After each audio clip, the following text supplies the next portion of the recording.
Back now to the story of Nico. In 1986, Ian Turner went to collect a young gorilla from his home on the continent. The pair immediately hit it off. Well, I was lucky enough to go to Switzerland to pick him up, and first thing probably I remember about him is he's sitting down in a cage what was in Switzerland, and they said he likes tea, which is good because I like tea. So we had a cup of tea together, and same scenario, he likes sugar in his tea, which was good because I like sugar in my tea. So we literally just sat down and sort of bonded and just chatting and stuff. And then we travelled back by a horse box through France to bring him here so he could go on the island. After the 750-mile journey, Nico and his mate Samba arrived. Would they breed and bring an important new bloodline to the captive population of their species? Ian became Nico and Samba's first keeper at the park. Their new lush home in the Wiltshire countryside was so different from their old accommodation that Ian wanted to find a way to distract and relax them. I've been obviously looking up and trying to find out if there's anything we could do to de-stress a gorilla. And one of the things they did at Columbus Zoo in America, when their gorilla got stressed, they put television in there.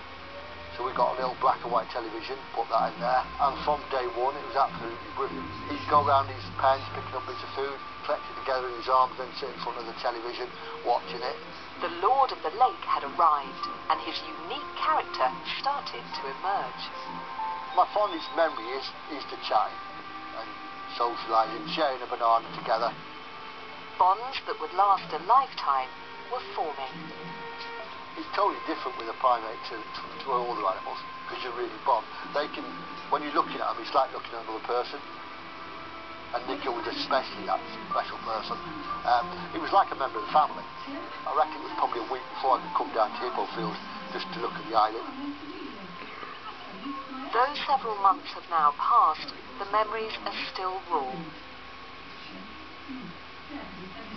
Going over to the island, I love that smell, the smell of him. And you know, you'd go in and he'd be sitting there like that, wouldn't he?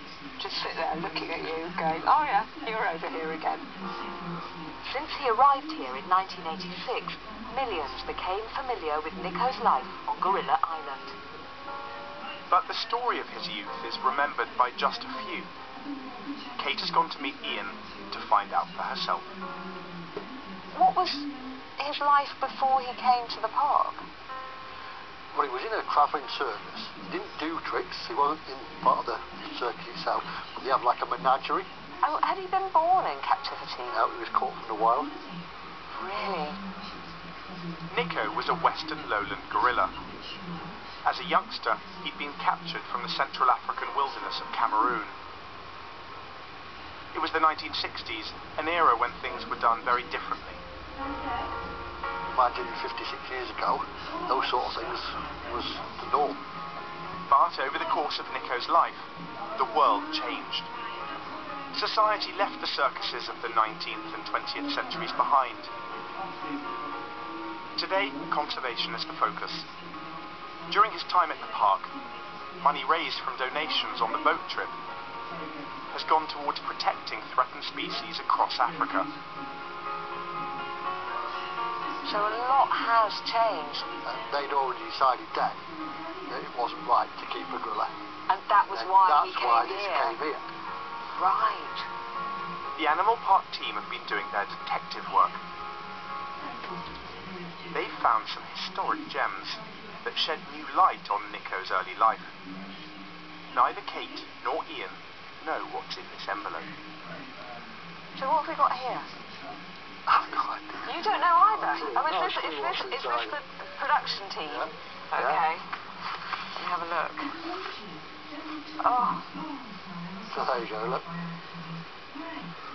is this Nico? Is it? Look at him. It is Nico during his arrival from Barcelona. Oh, little thing. Nico with movie star Michelle Simon in 1966. Oh, look at him. Oh, I'm so glad they don't do this anymore. Look at that. He was a magnificent animal. I'm supposed to cry. You're allowed to. They say I'm doing the man thing. You are doing the right thing. You're going to cry when all this lot has gone, aren't you?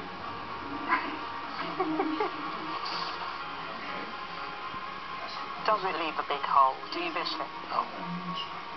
Beyond I can even think. I knew I would miss him, but I didn't realise I would miss him so much. It's just weird.